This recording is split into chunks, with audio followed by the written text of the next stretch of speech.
We open on a small, isolated island off the coast of Scotland. Michael Mason, Jason Statham, lives alone with his dog. With only a small house, lighthouse, and boathouse, he lives a solitary existence.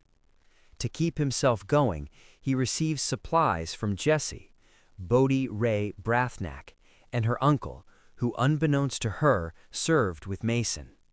Mason watches from his house as they arrive. Jessie rows out to the shore of the island and carries a crate of supplies to the boathouse. Before she leaves, though, she places a small box, a gift for Mason. She rows back to her uncle's boat as Mason watches. After they leave, he goes down to the boathouse to retrieve the crate. He sees the gift box and leaves it there, not wanting to get close to anyone.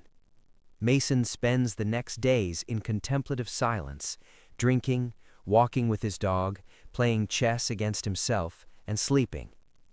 Meanwhile, in London, a man named Manafort, Bill Nighy, is being grilled in front of a government committee over the use of his unethical and possibly illegal surveillance program, codenamed Thea.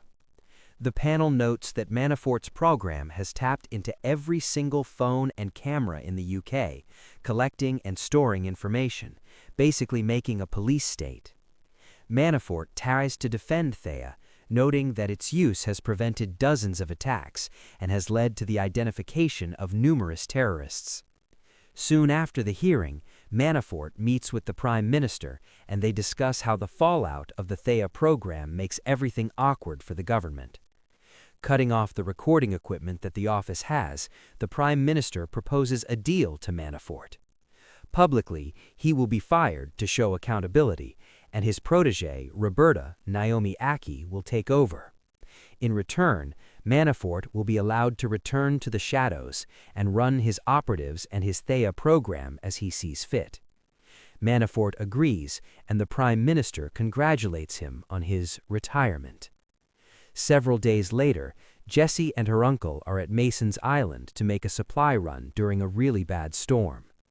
Jessie's uncle tells her to quickly drop the supplies off and return back as the storm is getting worse. However, when she reaches the shore, she brings the supplies to Mason's door and loudly knocks. When he answers, she hands over the supplies and tries to hand him the gift she left for him. "Most people say thank you," Jessie says. Mason tells her never to come up to the door again. As he tries to shut it, Jessie lodges her foot to stop it. She tells Mason she isn't afraid of him. Mason closes the door. Due to her confronting Mason, time has run out and the storm has gotten worse. Her uncle's boat is being rocked by the waves, and he is trying to hold position for her to return. Jessie gets in her boat, but is knocked around by the current. Soon enough, both her and her uncle's boats capsized in the water. Mason looks outside and notices that they are both gone and springs into action. Going to his boathouse, he drops his own boat with an engine from a ramp and goes searching for them. Forced to dive in himself, he finds Jessie caught in the ropes of her uncle's boat. Freeing her, he looks deeper into the water and sees that her uncle has drowned, caught in the cabin of his boat. Unable to do anything more for the man, Mason surfaces with Jessie, and he gets them back to the island. The next day, Jessie wakes up with a bruised ankle that is infected. Mason tells her she'll have to stay for a few days. When Jessie asks about her uncle, Mason has to tell her that he drowned, devastating her. They spend a few days in a routine of her trying to heal while she watches him drink, play chess, and sleep. Eventually, she goes looking in his things and finds a knife. She also sees he finally opened her gift, a small snow globe with a lighthouse in it. When Mason comes to check on her ankle, Jessie, thinking he means her harm, threatens him with the knife. Rather than be angry, Mason shows her the correct way to hold it. Curious, Jessie asks him why he hasn't called the police and that people will be looking for her. Heavily, Mason says he can't and that he's aware she's now fully an orphan. Her mother died years ago, she never knew her father, and her uncle was her only known family. Mason tells Jessie that she can go when she finally heals up. Resigned to her situation, she tries to make the best of it. Warmth emerging. Getting into her own routine, she begins to spend time with Mason's dog, which she names Jack, a name he likes, and shows herself to be a formidable chess player.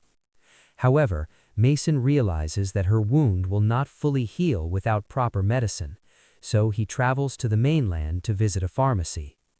A former operative, Mason is careful to avoid all cameras, but inadvertently is caught on a cell phone camera, whose footage is fed into the Thea program, flagging Mason as a violent terrorist. Roberta, in her new command center, sees the alert and dispatches a kill squad. Manafort, from his home, sees the same alert and winces knowing what has potentially been uncovered. Mason returns that night with the medicine, but hears a boat in the distance. Telling Jessie to hide in the bathroom, he forms a plan. A 6-man kill squad touches down on the beach. Flipping a switch, a net is unleashed, catching one man and dragging him into the water, presumably drowning him. Mason then turns on lights, blinding the men and making their night vision useless. He then drops a large boulder object on another. For a third, he smashes a lantern on his body and shoots him with a flare gun, burning the man alive. The fourth, he stabs in the neck and then pushes him off the cliff. As Mason fights the men, another one finds his house, where Jack attacks him, causing the soldier to shoot him dead. The soldier finds Jessie in the bathroom and drags her out to the beach. Mason kills the 5th man in the boathouse, impaling him on a hook and taking his gun. As he sees Jessie being dragged to a boat, he shoots the final man dead. After grabbing supplies and seeing his dog has been killed, Mason makes a call to a friend saying he is on the run with baggage and needs help. Mason and Jessie leave the island. Back at MI6 and realizing the entire team has been killed, Roberta is shocked to her core, wondering who the hell Mason really is. Having made it to the mainland, Mason and Jessie arrive at a farmhouse.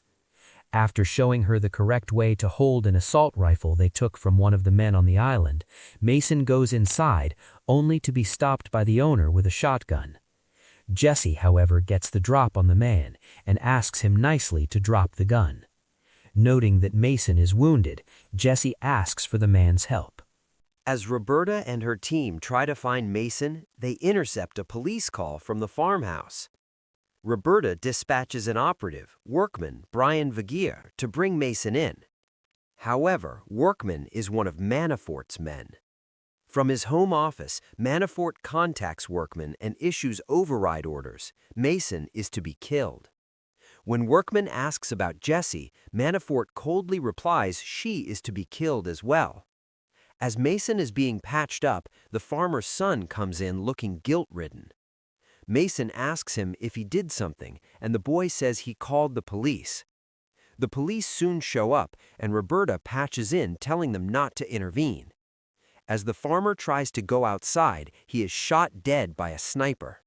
The sniper is Workman, mistaking him for Mason. As Roberta and her team hear that, they try to contact Workman, only to see he turned off his communications and has gone rogue. Mason and Jessie leave through a side door, and Mason disables all the police officers without killing them and steals one of their cars. Workman gives chase, and Mason eventually causes his car to flip over. Mason and Jessie find a work area and switch cars. Workman, bruised and bloody, walks down a road when a concerned woman stops her car. However, a cop stops behind her as well, and Workman kills the officer. He then steps next to the woman's window and presumably kills her off-screen and steals her car, as she was a witness to the murder. On the boat, but Jessie doesn't want to leave him behind, seeing as he is all she has left. Mason tries to comfort her and tells her it is for the best. Suddenly, gunshots ring out near them. Workman has found them. Mason drops her down to the boat and it races off with her safe. Mason and Workman trade shots until their guns run empty. Mason tries one last time to reach Workman, asking if he knows why he was sent to kill them. Workman replies that it doesn't matter. Workman tries to attack Mason with a knife, while Mason takes a long chain and attaches a big piece of pipe. Swinging it, he smacks Workman hard in the head, breaking his neck and killing him. Several days later, Manafort is at his mansion watching the news as Roberta has to deal with the fallout of the mess he created. As he makes a drink, he looks outside and notices his 2 guards are dead.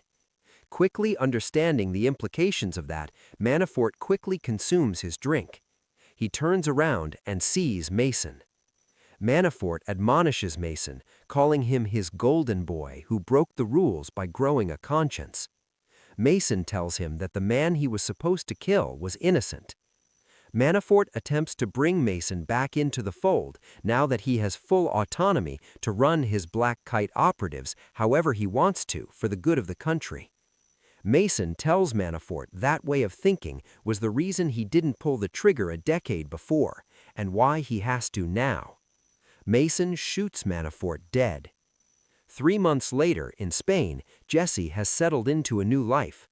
Roberta and MI6 are watching over her, knowing Mason will show up one day. They're about to move on for the day when they see the camera that is in the cafe Jessie is in tilt up.